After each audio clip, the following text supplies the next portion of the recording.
or reading, Flesh Wound Horror Freaks, and welcome to a brand new episode of Flesh Wound Horror. I am Daniel Shine, joined by producer Todd Loya. What's up? Bugs Dread.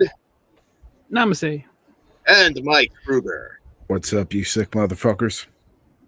So we're here today to talk about a brand new film, Honeydew, from director Devereux Milburn, and we're going to get right into it because none of us have talked about this, and I am very, very curious. And this one, which is going to be on VOD tomorrow, April 13th, everywhere.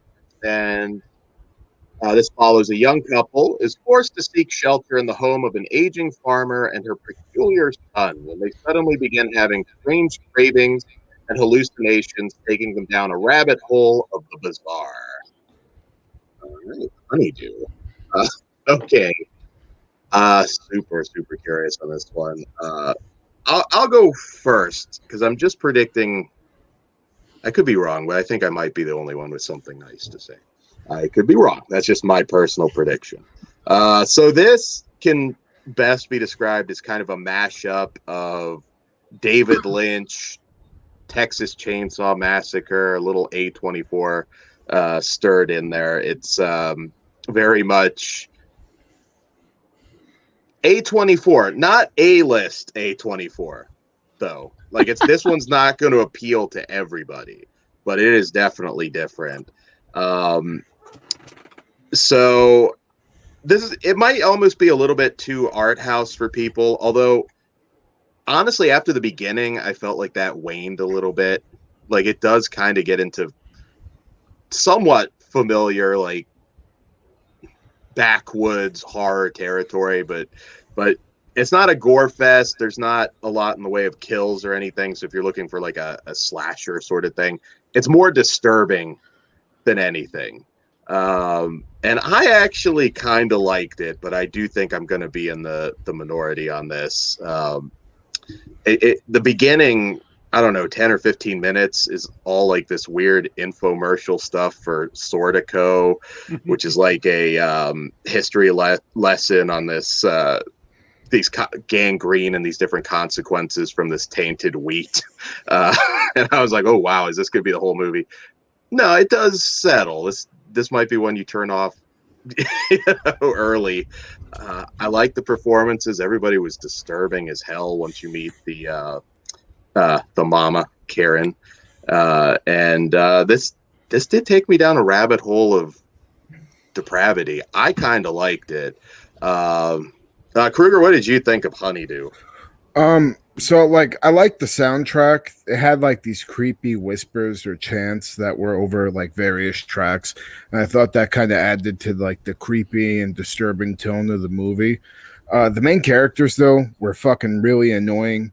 I just kind of wanted to see them get killed, and I couldn't stand either of their personalities or just the way they acted towards each other. I did think like the hillbilly characters though, they were all well done, like you said, well acted, and they were disturbing. I kind of thought the setup to get into the conflict of the story was kind of silly. Like, why did this couple randomly decide to camp out on this random piece of land? And once we got to the house, with the grandma and her son, I did start to get interested, but it took over like an hour and 10 minutes to get to the meat of the story. And by then I was already kind of checked out. And that being said, though, the last 40 minutes did have a few kind of twisted moments, but I just thought it was kind of executed poorly, and it hurt a lot of the potential it had to pull itself around, for me, because I was already kind of checked out after that first hour and 10. And I feel like there being virtually no gore, and along with the style over substance kind of approach, hurt all the possibilities of me actually enjoying this. And while I do think there's a much more interesting story underneath the surface, the execution of the film was just kind of a real disappointment. And I think this is a case of a trailer being way better than the actual movie. It's just unfortunate because I did think there was some potential for this, but overall, I did not enjoy it really at all. What did you think, Bugs? I'm somewhere in between both of you guys because I do think there's potential there and probably potential for maybe a sequel. Who knows? You got to watch it and find out. But Man, I was a little bored in the middle. Like, everything on screen was pretty. Well, by pretty, I mean, like, it looked good because some of that stuff was very, very nasty. Fucking mama's fingers, gross. But that was very cool. I love the family. The protagonists are annoying. I'm like, I'm not rooting for you. I kind of want them to just do what they want to do to you and you go away. I do think there's an audience out there for this movie. So I hope they'll find this because it's weird. And I think you nailed it with the David Lynch Texas Chainsaw Massacre. But like, lower your expectations, man. Maybe Next Generation. And it's funny too. I like the awkwardness in this. It's a very awkward humor that awkward humor. I wouldn't say funny, but like it is. Yeah, not ha ha. Just yeah. I laughed more than what was it? The Dead Don't Die. Yeah. Oh yeah. Yeah. Yeah, I think this is just kind of like a really divisive movie. You're either gonna love it or you're gonna hate it. You know. Yeah, because when I liked it a lot. I'm like, man, I wish I felt this in the entire way. But like, I was interested the first maybe 5-10 minutes, and then I was like, this is going nowhere fast. And then at the end, it kicks off, and I'm like, this is cool. Where the fuck is this the entire time? That final shot, yeah. Yeah, so execution's kind of okay. Like, your story's awesome, but the execution, no dice for me. Todd? Yeah. How did it work for you, Todd? I'm a little closer to Dan. While I didn't love it, it was interesting enough. I think, you guys had already mentioned, I think there's an audience for it. I think it's a little too arty it's going to be for a lot of, horror fans. But I know you say David Lynch mixed with Texas Chainsaw Massacre to maybe like lower my rating a little because that should be like a 10. But with Christmas music. And Popeye. I don't know what was up with Popeye. And Betty Boop. Yeah. Yeah, I was going to say there's a drinking game to be had with this movie. I guess the Fleischer cartoons are really cheap to license. That, or maybe we're missing a metaphor of something. Maybe we are. Yeah. I did like Goonie. Now I'm trying to figure out the metaphor. Well, yeah, no, I it's one of those I have a hard time knowing who to recommend it to. I think this is one. What? Movie snobs. That's those who like surreal, fucked up shit. I wouldn't even say snobs, but most people I will wouldn't hate go that this. far. I would say snobs. Well, I agree. Most people will hate this movie. I'm not in denial. But I wouldn't go as far as saying this movie's super fucked up. You know what I mean? Like there's some scenes that are unsettling, but it doesn't take it to the extreme lengths that it could have. You know what I mean? No, it's not visually graphic. I agree with that. I think that's like where you're off. You guys are kind of. I know Kruger's like more thinking more visually, and I get what you're saying, but it's not as. This is honestly one I think you might need to rent it and make your own decision, because it's one that can really go either way. I think also it depends on your mood, because like I started watching this when I was tired. I'm like, I fucked up. I should have been on energy drink or coffee, something where I'm wide awake. This one I'm like, I am confused as fuck. Oh, okay, here we go. What? Yeah. So.